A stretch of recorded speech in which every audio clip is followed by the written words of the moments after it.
covering Northern California. You're watching Action News Now, coverage you can count on.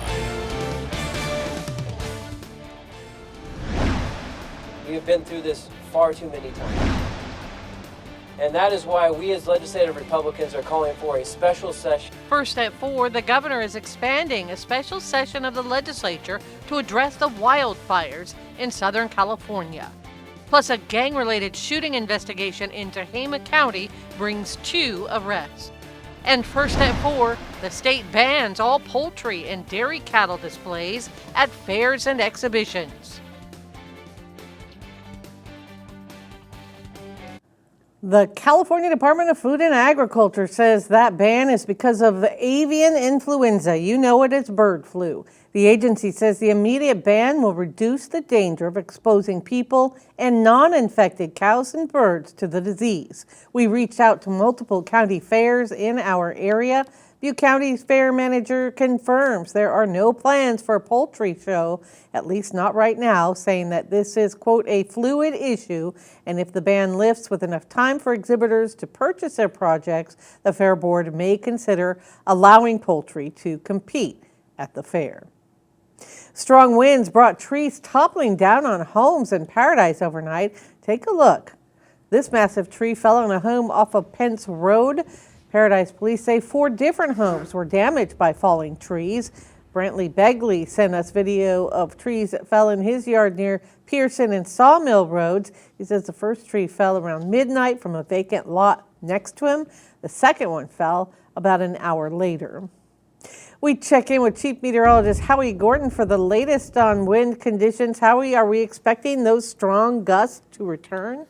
Well, in the valley and a little bit further west you go, those winds are starting to calm down a little, Linda, but Jarbo Gap, Paradise area, yeah, still seeing those stronger winds. And the higher you go up in the Sierra, those strong winds should continue maybe into Tuesday before starting to diminish and weakening. Here's a look at our satellite radar, really just high-level clouds. Other than that, on the dry side, right across the area. Temperature-wise, again, above average, but we're going to talk about it.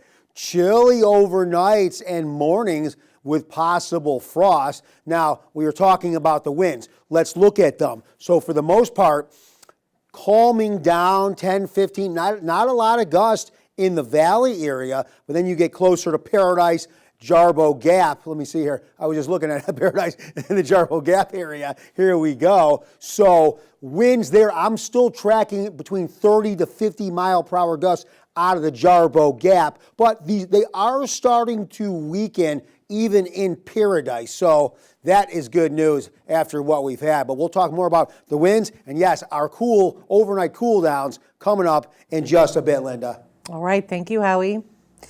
First at 4, the Tehama County Sheriff's Office has arrested 2 people in connection with the weekend shooting that took place on Dream Way in Red Bluff.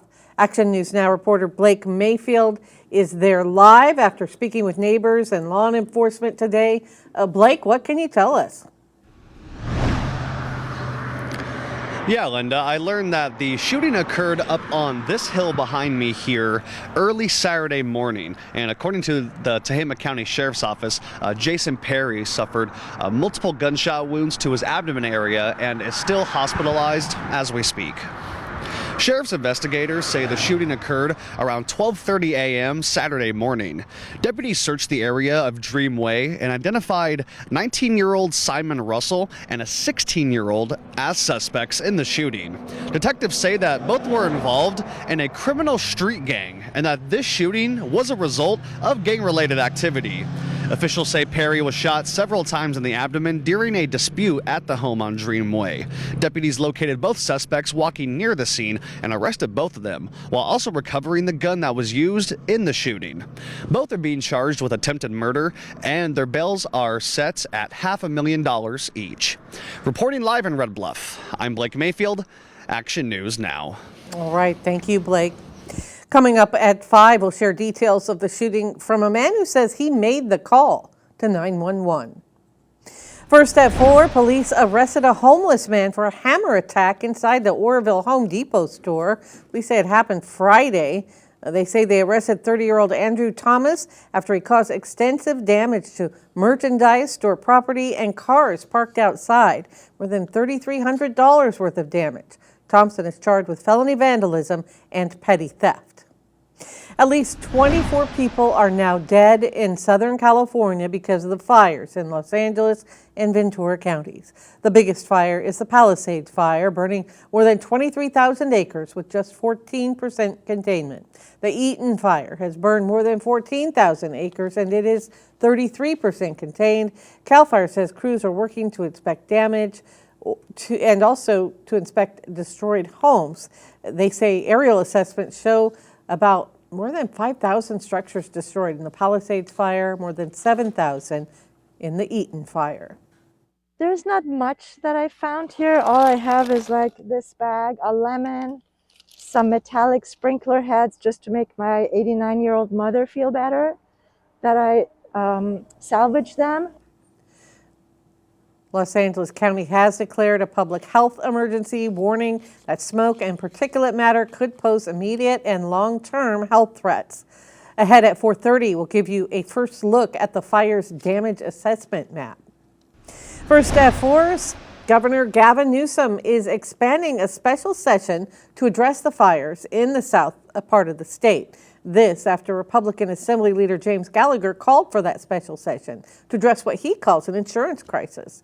Today, State Assembly Republicans sent a letter to the governor after the devastating impacts of the wildfires in Southern California.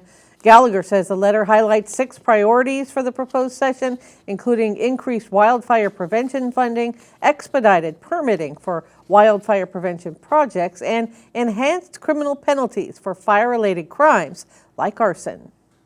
We want to be united on this front. It's important that we come together as a state to really get at the causes, the root causes of these fires. We don't want to go through this. We've been through this with our communities. We see the terror, the horror of barely escaping fires and the turmoil of recovering from these fires. We need to get to work in earnest, and that's why we need this special session.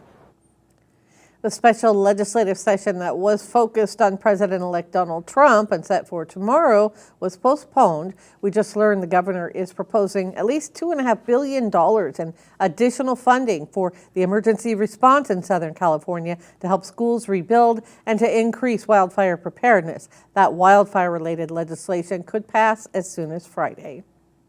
Firefighters from our area are also part of the firefight. Take a look. Over to assist if we can stop it.